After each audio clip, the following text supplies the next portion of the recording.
Winter is on its way out, and I'm very pleased to be back here at Boerswood because there's been loads going on. Jimmy's been back. He's put up 2 more tawny owl boxes and a barn owl box. He'll be back here in March and we'll catch up with him then.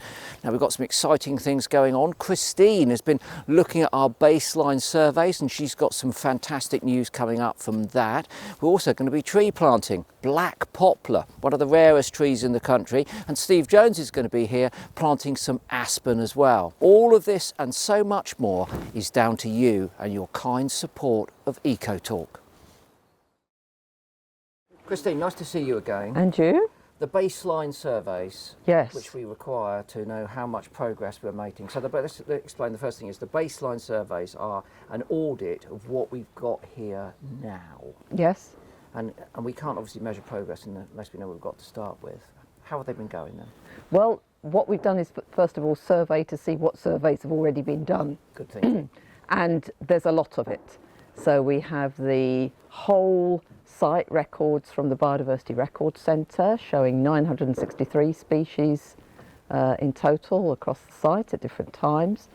And of course, the deer impact surveys are a regular part of the woodland management. We've got a good baseline to start with, and there are some obvious gaps in their baseline that not just because species are not here, but because of the way the recording has been done historically. So let's think about different species groups. Yeah. I looked at the bird data that we Yes. had, which is pretty good actually. Yes. Because it goes back quite a long time. Yes. And shows some trends. Quite clearly in the past, cuckoo was frequent, but it's tailed away, and that would suit the national trends that we've seen. Yes.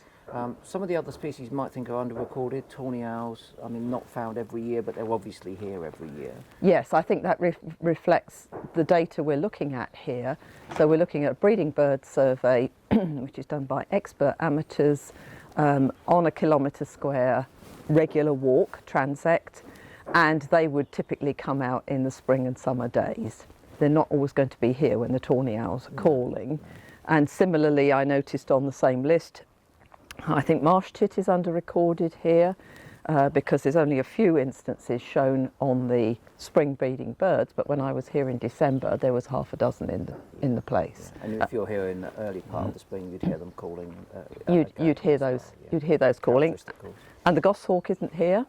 Not at all. It's not on this list. Really. And we know he's here. Yeah. And of course, February is a much better time to hear the goshawk because he screeches for the territory. Yeah, and they're secretive birds as well. So Yes. outside of that period, you'll miss them. A couple of the warbler species I noticed as well, probably under-recorded. They've got to be here, but unless you bump into one of them on that survey, they're not going to show through. Yeah. So I think we can add to that. Yes. This spring and summer. There's no Yeah, doubt. that's the plan. So it's really fortunate that the person who organises these regular surveys on behalf of the Sussex Ornithological Society is available to come and extend those transects for us, or the walking routes, and do a more regular survey on the bird side of things, and she's agreed to do that. I think that will boost this data and probably pick up a few more species as well, like Oh, say, things like absolutely. goshawk, which are currently absent. Goshawk are missing. Some of the things that you would, if there were any woodcock in here, there's one recorded. But we had one on our trap camera here. Oh, well, so that's we've great. already added woodcock for this winter. Yeah, well, that's and good. At the moment, I don't know, there's lots of woodcock in my place. It's that time of the year where we've got all of the birds that have come from Europe. Yeah. And it's very wet, so they're moving around a lot as well. Yes, looking for food. Okay, that's birds. What about other species groups like mammals? Mammals, a lot of people record the mammals as they come round, the deer, the foxes, the rabbits and stuff like that. We're in Sussex. We can assume in this kind of woodland structure there's some dormice present.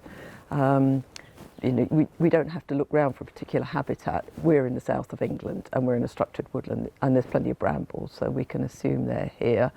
Outside that, amphibians, on the main list there's no great crested newts shown, and that's really weird because we're in Sussex and great crested newts are really common here. We've got several ponds here. Every pond in Sussex almost certainly has great crested newts in. So we could do some targeting searches for those. I mean, finding dormice, one of the things you can do is use those hair traps. Tubes, yes. The tubes with a little bit of sticky at the top where you collect the hairs for identification. or the tubes that they basically you hang up in the bushes where they go in and make their little nests, so you could find those. We'd have to do that under licence because they're a protected species. That's right, and similarly for bats, so I've been in conversation with the local bat recording group about what they could do here, and they're just discussing who's got which licences to allow us to do which kinds of surveying in relation to the bats. Yeah. Well, but modern bat detectors are pretty good as well because they They give you are. an indication of which species you're picking up if you're recording those as well. Well, we've started at the top of the sort of trophic levels basically. Yes. We should have not ignore the bottom. So let's go to the entomological side. You've got Right. all of the insects, so Yes. butterflies, moths, and everything else. A huge diversity we expect to find there. We would expect to find a large number of lots of types here. Those are underrepresented in the current records. We've got butterfly records even. Not hardly any. Oh. Hardly any to date, which just says there hasn't been a butterfly specialist living nearby. Yeah. Up until But now. that's quite exciting from our point of view. Oh, It we can means add that we those can- in. Yeah, we you can- know, we I've got the butterfly list. We could get started. It's not quite warm enough for a brimstone today, but Not quite, no. No. But I mean, you know, we were here last year just doing a little bit of filming down the track there on a patch of field thistle, and I recall, I think we had 9 species then. yeah, yes. So we could easily be looking at potentially sort of, I don't know, 20 species here. of Yes, butterfly. and we found the same with the fungi, that the fungi were under-recorded. I saw quite a few myself in the autumn. I came here with my favourite fungi specialist for Sussex, Martin Allison, and he found 25 species in an hour. So we added 25 to the grand total. Anything special amongst them? Well, something which is very dramatic to look at and people quite like to see, which was the oak maize gill Look at here, that. which has a most amazing, it's a bracket fungus of, it's obviously a saprophyte, only attacks dead wood. Yeah. There's a really, really old piece of oak lying beside the gill stream edge, and Martin Allison spotted this. So from the top it looks like that. Like a typical So bracket fungus. it's a bracket fungus, Yeah. but you have to turn the log over to Look see at this that. amazing gill I've never seen one of those. amazing maize Have gill. you seen them before? Yes. Have you? I've never seen That's one because of those. I had to study woodland fungi for my forestry degree. Right. I've got to turn over more bracket fungi and have a look underneath. Yes, That's yes, amazing. do. Yes, do. When Wicken Fen recently said we've reached our 1,000th species, I'm thinking, well, this place could blow that out of the water. Yeah, yeah. If we're on 900 and something already. 963 already. Got no butterflies, under-recorded on fungi and bats, and all of the other, you know, Yes. invertebrates here. And then what about plants? Plants, we have a pretty good botanical record already because, of course, I did the ground flora surveys for the ancient woodland because that's the standard thing you do in a woodland management plan. There are the survey records we've got also include the open ground area, so we've got a good indication of the species-rich grassland or semi-improved grassland species that are out there, and the woodland species, the ground flora species, we're going to go back through again with a woodland trust specialist who's great on ancient woodlands as well this spring. Have we discovered anything really interesting in the plant? We have discovered something quite interesting, but we're waiting to confirm that again in the spring, and all will be revealed. Oh, go on, give me a hint. Well, we think we've got hay-scented buckler fern here. Hay-scented buckler fern. Yes. Now, why is that important? Yeah. It's one of the ferns that remains in these steep, damp valleys from before the last ice age.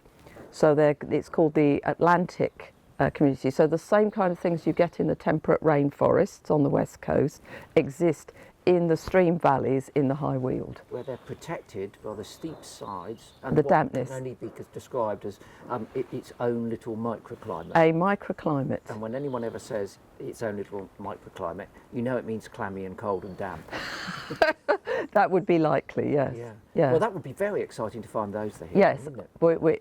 we expect to find quite a few more of those specialist ferns as well. Okay, so what's the plan going forward? We've got a team of different experts that we're Yes. bringing in, because you know we might have an overall knowledge of these things, but we really want people who are going to drill down to the nitty gritty of the the bryophytes and the mosses and the crane flies and the harvestmen and all of those sorts of things. All those things. So as we've got a reasonable baseline already, we have to do the deer impact survey, and then to extend the breeding bird survey to do bats, fungi, and insects, invertebrates this year, and to start to build those up in a structured way to give you the quality of data that you want.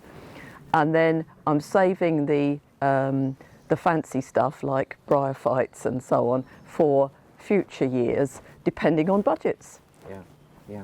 But then we're going to organise a number of events, and anything can turn up. I mean, we could. Yeah. You never know. We could find somebody. Anything could turn up. As soon as you're out rambling about, if you've got your eyes about you, there's a chance you might find something new. Well, that's what Steve was just saying. He says, I'm seeing all this stuff. What's here already? Yeah. Exciting. Very Good. exciting. Oh, buckler fern from the Ice Age. Couldn't make it up, could you? It's like No. a little own Jurassic Park. It is, yes. Well, we hope it's just restricted to ferns. No dinosaurs round here. Short on woolly rhinos and velociraptors. That would keep us all a bit safer. Keep the beavers happier. Steve, Hello, how are you? Oh no, I don't want to shake your muddy hand. there we are. That's better. Very well, That's thank better. you. Good. It's been a bit wet. It's been very wet. Very wet, and I was thinking about today and thinking about the sensibleness of planting trees with it being so wet. But actually in here, where there's a lot of, we've got a lot of grass on the top, it feels as though it's not, and draining, it feels okay. The aspen's pretty good for... Let's have a look at that then. So this is aspen. Yeah, root cuttings. Right. Tell me a bit about aspen, because I know aspen from being a kid, and there were several magnificent large aspen trees, and they were real feature trees in the environment. Yeah. But now we don't see as much aspen where I am. Well, on the low weald, it's quite common. It's in the coppices, the hornbeam coppices. It can get quite big. You can get a 60 foot plus tree. Yeah. We have treated it in one of the woods I work in the low weald as a bit of a weed, because when the other coppices are cut, Yeah. when you cut the big aspens, they tend to sucker immensely, which is why root cuttings are a good way of transplanting them. They'll move by seed or by root cuttings, and when the big trees cut, often you'll find that for quite a big, 15 metres around it, you'll see suckers of it coming up. Suckers really easily. Yeah. Suckers really easily. That would be great. So if it suckers like that, and the bark's tasty, and we know that beavers like it, Yeah, this could be a beaver buffet. it could be. So we're dotting it all the way along here. I think it's going to be in, maybe the black poplar is going to be here too. So this is on the edge of the woods. Hopefully it will do well. I mean, this is a trial. We're trying this out. And often people put these in make a bed, put them in them, and then they'll unearth each sucker that comes off of it and separate that off. And move it. But we're putting them in as a piece to see if that works. So you've snipped these off of an aspen elsewhere. And where is it? Let's put one in. You've got Okay. a little trench over here, haven't you? Oh, that one's been done. Oh, We'll that's do it done. here. Okay. So what I'm going to do first is, because there's so much grass, I'm going to beat back the top of it so that it's got a chance to get through without competition, and we can find it then as well. Monitor the thing. So they just need to be a little bit longer actually. So this is just getting rid of the grass. So that there's Getting rid of the grass. Less competition in terms of getting those shoots up, basically. And then, literally, lots of worms.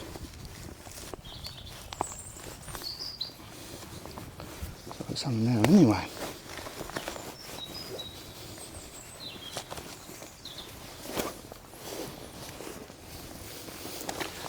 That's it. A bit like plumbing, putting a little pipe in, see what happens. And we just cover it back over again.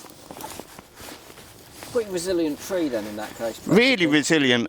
They sucker immensely. In the woods where this came from,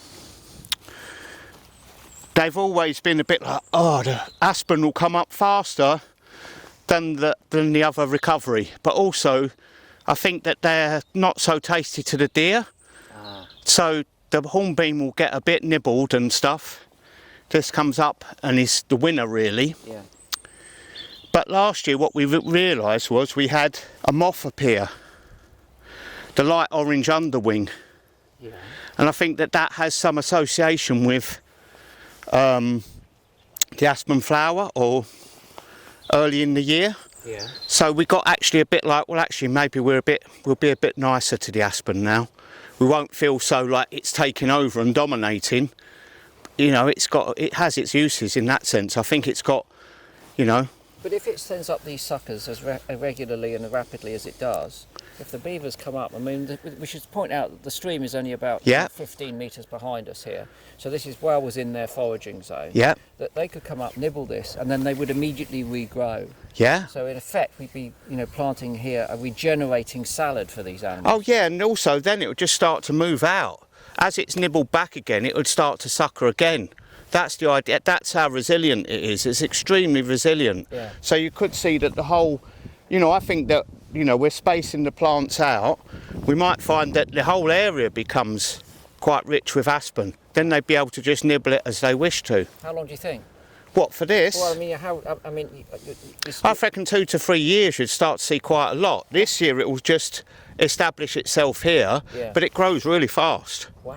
You know? Yeah. You know, after a coppice has been cut, it will sucker out and you'll see 2 feet within the first year, and then obviously it just starts to go, you know, quite fast. Also, I've got that thing of it trembling aspen, it used to be called. What's that then? Well, the leaves just go shh. Oh, the sound. Shh, and they've got that lovely sound. Sounds a bit like kind of foil being shook. It's like, you know, foil, the sound of foil if you shake it. Like we used to make things out of I've never heard that. foil shakers as kids, you know, and it's shh. God, I've never heard that. With trembling aspen, but it sort of just trembles. And also, I had a horse once that used to kind of watch it a lot because it was moving in the distance. Wow. I love that. I'm going to come back and listen to the trembling aspen. Yeah. If the beavers don't nibble it. Yeah, it trembles great, you know. If you find a big one and it's just there doing that, you know. Fantastic. I love that. I think it likes the clay soil. I think it likes it a lot, does well on it. Should be fine here. Yes, poplar family, so they weren't. Reason why we wouldn't like them in the coppice would be that actually, you know, that was for firewood, that coppice, or charcoal, or they're piffy. They don't, you know.